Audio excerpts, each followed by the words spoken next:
आज आपण बनवणार आहोत पालक पुलाव। त्यासाठी ते 1 ग्लास मी तांदूळ घेतलेला आहे बासमती आणि ते पालक घेतलेला आहे एक जुडी, निवडून स्वच्छ धुवून घेतले। आता हे एका मिक्सरच्या भांड्यामध्ये घालू।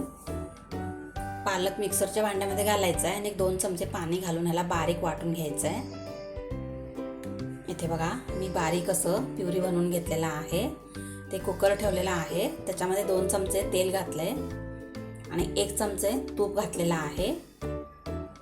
ह्याच्यामध्ये पाव चमचा जिरे आणि पाव चमचा मोहरी घेतलेला आहे। काजू घेतले ते 10-15 पाकळ्या, 2 तमालपत्र, 2 वेलची, हिरवी वेलची, 1 मसाला वेलची, इथे 1 दालचिनीचा तुकडा घेतलेला आहे, 3-4 लवंग आणि 3-4 काळी मिरी घेतलेल्या आहेत। ह्याच्यामध्ये 1-2 हिरव्या मिरच्या घालायच्या आहेत। ह्याला चीर देऊन घेतलेला आहे। ह्याला आता मिक्स करून घेऊ।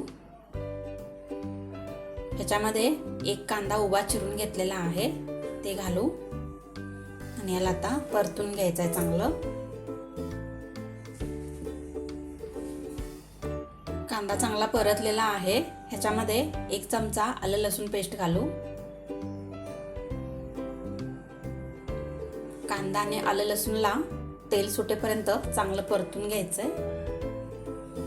हे छान परतलेलं आहे, त्याच्यामध्ये वाटून घेतलेलं पालक घालू आणि पालक आता तेल सुटेपर्यंत परतून घ्यायचंय।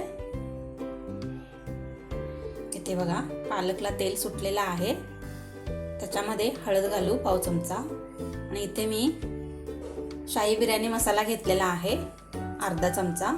तुम्ही कुठलेही गरम मसाला वापरला तरी चालतं। ह्याला आता मिक्स करून घ्यायचं आहे। इथे बघा मसाला पालक एकजीव झालेला आहे। ह्याच्यामध्ये धुवून ठेवलेलं तांदूळ घालू। इथे मी तांदूळ बासमती घेतलेला आहे, तुम्ही कोणतेही तांदूळ वापरू शकता। ह्याला आता मिक्स करून घ्यायचं आहे।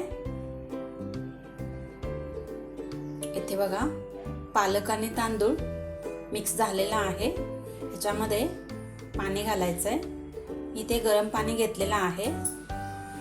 1 ग्लास तांदूळ घेतलेला आहे आणि 2 ग्लास गरम पाणी घेतलंय आणि चवीपुरतं मीठ घालू। ह्याला आता मिक्स करून घ्यायचं आहे।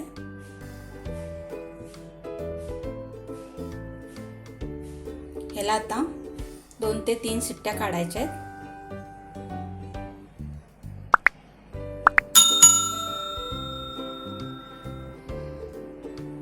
इथे बघा 3 शिट्ट्या झालेल्या आहेत आणि 15 मिनिटं झाल्यानंतर कुकर उघडायचं आहे।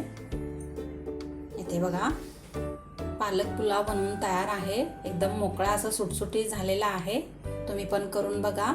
जर माझी व्हिडिओ आवडली तर लाईक, शेअर, सबस्क्राईब करायला विसरू नका।